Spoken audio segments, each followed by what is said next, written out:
Right, thanks for staying on, and we're continuing our conversation tonight as the country braces itself for a petrol hike. At midnight, Executive Director at the Center for Development and Enterprise, Ann Bernstein, says unemployment in the country has become a national catastrophe. The third quarter labor force survey has revealed shockingly high unemployment rate at 34.9%. Some 3.4 million young people between the ages of 15 to 24 out of a total of more than 10 million are not in employment, education or in training. Bernstein says it's now time for President Cyril Ramaphosa and his cabinet to take a fundamental approach to address unemployment. I want to hear from the President. This is a national catastrophe, and CDE has been saying this for a very long time. Before COVID, there were 10.3 million and rising numbers of unemployed people. Today, we sit with 12.5 million. If you include expanded unemployment, which the President does now include. And what that means is that if you look at our workforce, we have almost as many people who are unemployed as people in jobs. This is appalling. You would think a government would by now have said, this is catastrophic and we need to rethink what we are doing. We're not getting the growth that we need. We're not making changes and trying to implement things faster. We're not making changes to the labor market that would encourage employers to hire more people. And we still have a terrible sort of skill system. So if you look at the facts of this, if you're a young person, age 15 to 34 in South Africa today, you're about 61% unemployed. This is no country for young people. But why is the cabinet and the president not doing something and saying that whatever we're doing doesn't work? It's time for a fundamental rethink. Unemployment is up, fuel prices and interest rates have also gone up this festive season. Probably one of the most expensive yet for most South Africans. But what is this saying to consumers, and how can we navigate these increases before it's too late? Joining me now to talk about this is Annaline van der Poel, as well his Chief Business Developer Officer at Debt Rescue, and we also have economist Patrick Bond, as well as economist Iraj Abedian. Now, the Automobile Association is calling for an urgent probe into the price of fuel. This comes as the price of petrol climbs by 81 cents per litre from midnight. This takes the fuel price to a historic high of over 20 rands per litre, making it a 40% increase in the past 12 months. The AA says the current fuel prices needs a little bit more of an urgent overhaul, alleging that the increase has nothing to do with the price of oil. Let's hear more from my panel tonight on this question. Good evening to you all, and thank you very much for joining us tonight here on In Focus. And let's start with you. Is this a socially efficient price that reflects the full societal cost of the fuel use and not just the supply cost?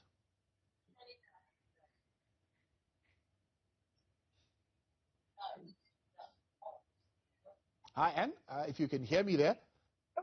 Good evening. Thank you very much for having me. Well, the reality is right now, from a consumer perspective, the impact of another fuel price increase and putting us over 20 rand a litre is just devastating. On the drive home from work this afternoon, driving past the fuel stations, seeing how people are queuing to save any little bit that they can before the fuel price goes up. Consumers just can't anymore. And I think the calls to the probes and looking at how the fuel price is made up has come from a very long time. This is not a recent call. It's been coming for a very, very long period of time. And it probably warrants, investigating and just seeing where the opportunities are. South Africans just cannot afford it anymore. I mean, the reality of the impact on their pockets, it's not just direct, it's indirect in the impact of transport of goods and how it affects the costs in that way on their pockets as well. Yeah. Patrick, that question for you as well. Is this a socially efficient price that reflects the full societal cost of fuel use, or is this just the supply cost? Well, the supply has been chaotic, and now Joe Biden's bringing it down so bringing the supply up with reserves going in. So the actual from about $83, it's now down to $65 a barrel. So the supply will be changing. But you know, your question is so interesting because there's two factors. One is race, and the other is the climate, which make currently this very inefficient. It's very overpriced petrol for those who are, because of apartheid, pushed way out into the distant townships. And with their combis now raising the price, it's going to hit poor and working people really hard. And even post-apartheid housing is further out because the government was too cheap and wanted to get developers to buy in, and they bought the land that was cheapest even further from than apartheid townships. The second question is climate, and there we actually have petrol being consumed here. We're burning, creating greenhouse gases, and we're not pricing that in properly. If we did, every 4,000 kilometers you drive, you're emitting a ton. What should be the cost that you'd add to the petrol price to incorporate these externalities, these environmental costs? Would be about 50,000 rand. This is from the most recent research. So we're both inefficient because it's too high for poor people and black people in the most unequal country in the world, and it's too low because we're actually the third highest emitter of CO2 per person per unit of output. We're terribly guilty on the climate catastrophe. So we have to work with those two major parameters. And Iraj, from an economy point of view, what are the factors that are driving this overconsumption and reliance on fossil fuels in the country? I think, as Patrick highlighted, for the rich, for those who have their own vehicles, and for them whose sort of responsiveness to, or in the language of economists, the elasticity of demand for their the price is too low, they don't care. They've got ways and means of covering it because for them it's cheap. At the same time, the South African situation, like many others, but South Africa in particular, there is a failure of public infrastructure to provide and to collectivize the cost of moving. For example, we don't have trains, we don't have even bus services that are efficient and reliable and safe. So there are so many factors at play here that, yes, it's cheap for me, it's expensive for me to drive my own car, but it's more expensive to take the train because I may never get to home.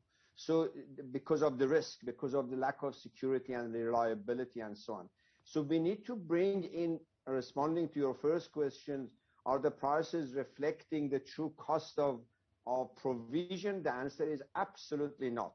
It's brutal on the poor and is soft but not cost reflective on the rich. And that's why we get this inefficient use of this scarce resource and destroying the environment in the process. Yeah.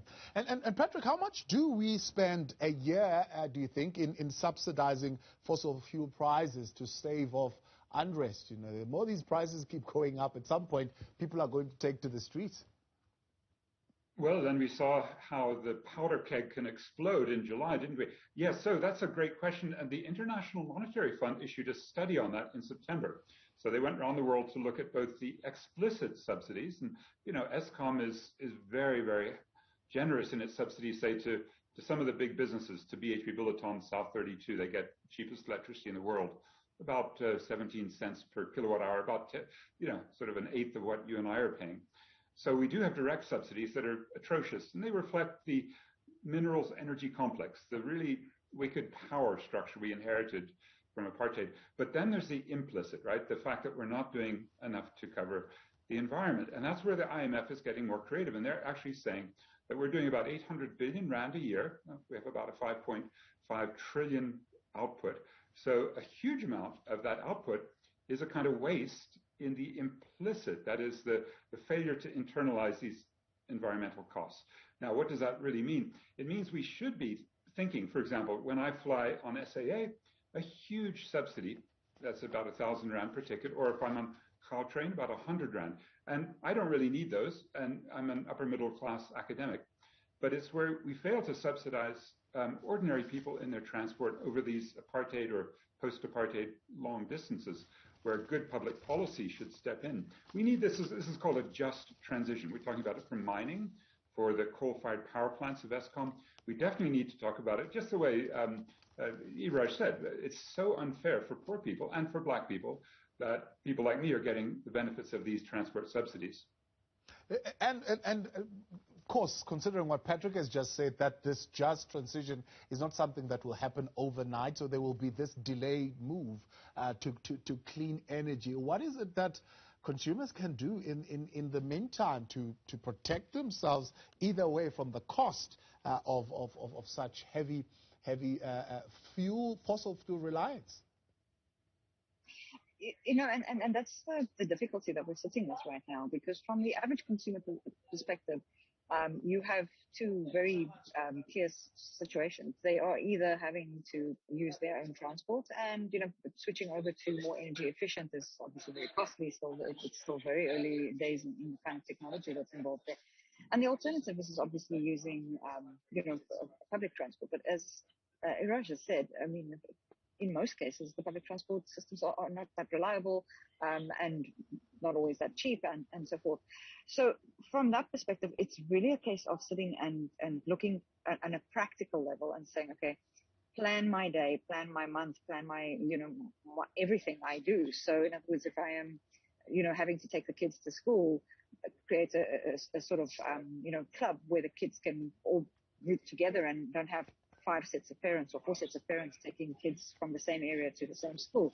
And the same goes for if you're able to do a carpool to work. So small little changes can start adding up, to impact or have less of an impact on your budgets. Just trying to see where you personally can make small changes. But it's not always that possible. I mean, these are the ideals. But practically, I mean, and now we're sitting with the fourth wave. People don't want to pool. I mean, the last thing you want to do is a whole group of people sitting too close to each other and potentially getting ill. So it's a very, very difficult situation being faced out there at the moment. We'll continue in a moment with this conversation. We have Debt Rescue's Annaline van der Poel, as well as economists Patrick Bond and Iraj Abedian. We'll talk more on the issues of what can we do, particularly around the question of fossil fuel taxes. Can these be reversed? And what does that mean? Look more into that. Do stay with us. And in focus, Newzroom Afrika, channel 405, the price of petrol goes up at midnight and will be costing above 20 rands. And this, of course, leading to all sorts of questions, with the Automobile Association now asking for a probe as to what is the actual cost that we are actually paying here. Still with us, Annaline van der Poel and economists Patrick Bond, as well as Iraj Abedian. Patrick, reversing fossil fuel taxes, is this desirable? How do we do it? Well, we definitely need a higher tax. It's only 42 cents per ton. It's a tokenistic tax. Sweden is $132. But as I said, it has to be redistributed because we are in, like Johannesburg, the most unequal city in the world. It's absolutely appalling to try to put, in a sense, blame the victim twice. But there's a way to cut some costs. For example, not spending 2 billion rand in getting our South African National Defense Force troops into trouble defending ExxonMobil and Total and China National Petroleum and INI in Cabo Delgado, Mozambique. We haven't seen body bags coming back yet, but we could. It could be like the U.S. in the Middle East in search of the 4th largest methane gas field in the world. And of course, this week, Shell has been under the spotlight for all of its seismic blasting. It should start tomorrow on schedule if protesters don't stop. And I think this is going to, these protests, to try to get the government to realize, don't give approvals to the car power ships and the continuing coal-fired power plants or coal to methane. All the things the government should have picked up in Glasgow just a couple of weeks ago, it's already forgotten. So like the AIDS medicines access or the students' fees must fall, it might take people really getting into the streets. I mean, I think that's a practical thing we can start doing, is getting the government off fossil fuels, but committed to a genuine just transition. Yeah. Iraj, I'm listening to our government, listening to the energy minister. It's highly unlikely that he will be committing anytime soon to any of these great things that Patrick is saying. There is no likelihood of ever seeing fossil fuel price reforms actually happening in this country. Well, maybe in a later stage, but in the immediate future, there is no signal that seems to go in that direction. Yeah, that's the unfortunate part, that the political rationalization is actually confused exactly what they shouldn't be doing. for the sake of job security, for the sake of national welfare, for the sake of the poor, the working class. It is not the way to protect the working class interest in the society.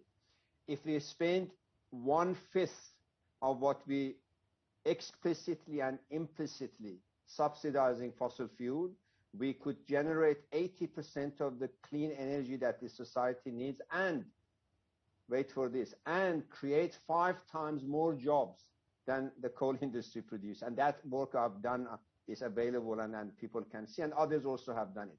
And that is how confused our politics is.